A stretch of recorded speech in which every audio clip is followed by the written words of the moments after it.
Hi, my name is Richard Bradley and I'm an editor at Worth Magazine in New York. I'm here today with David Neeleman, the founder and CEO of Breeze Airways. We're here to talk about everything that's going on with Breeze.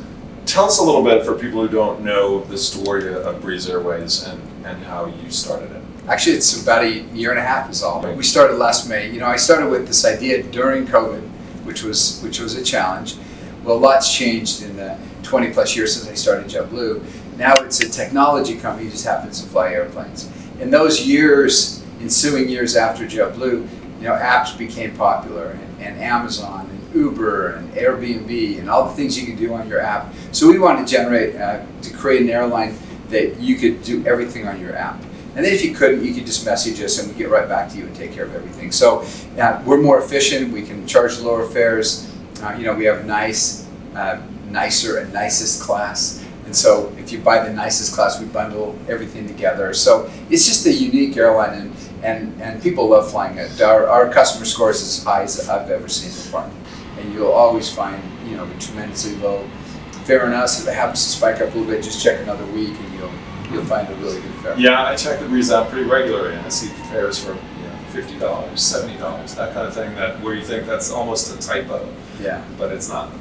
David, I know you guys have grown quickly. Talk a little bit about how many flights you now have and the cities, and also what people might expect in the next few months. Over the next few months, we're going to hit 100 flights a day. We have 100 different routes that we fly in 32 cities. We'll be announcing a new city here in another couple weeks that I'm really excited about. And so it's just growing and just tying these dots together and maturing the market. But still, 32 cities in a year and a half. That's not so bad. Yeah, it's pretty impressive.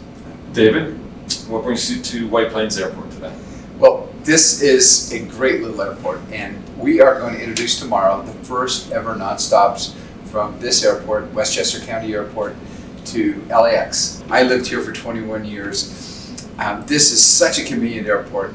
And before this service nonstop to LAX, you'd have to go all the way to JFK or to Newark. There's no nonstop service from LaGuardia. So that adds about 4 hours, 5 hours round trip to your travel. It can, yeah. And as I understand it, this is a big deal for the airport as well, right? Absolutely. Before this flight to LAX, the longest flight was to Chicago.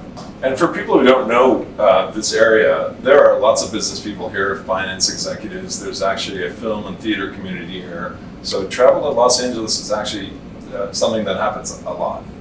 There's a ton of community of interest between New York and LA, tons. I think when I look at the number, there's about 4,000 people a day that fly between New York and LA.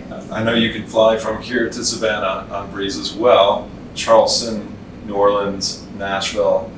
But you also just started a flight to Florida. That's kind of interesting. Talk about that. A lot of people in this area own homes in Vero Beach.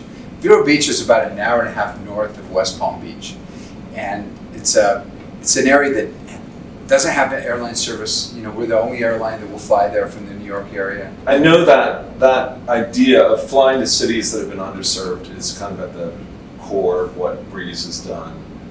What made you think that was a valuable business proposition and enough to kind of start building an airline around? Well, the airline business has changed, and it was changing prior to COVID, and it really accelerated during COVID.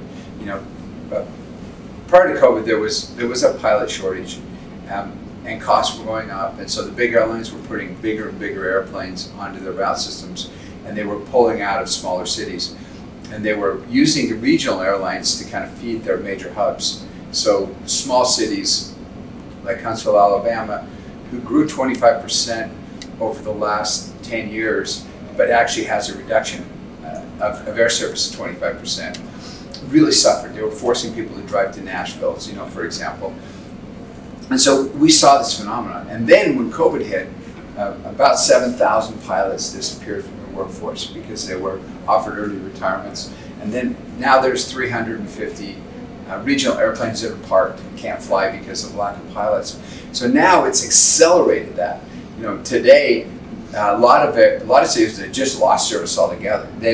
It's not like you can fly to a regional airline, to a hub. You just can't go at all. You need to drive at 4 hours, or you need to drive to a place to be able to catch a flight. So that's created a tremendous opportunity for us. What we find, if it's easier and more convenient, less money, people just go more market that doesn't exist today. And for those who haven't had the good fortune to fly, the Azul is the airline that you launched in Brazil that really transformed air travel. Yeah, it's the largest airline in Brazil.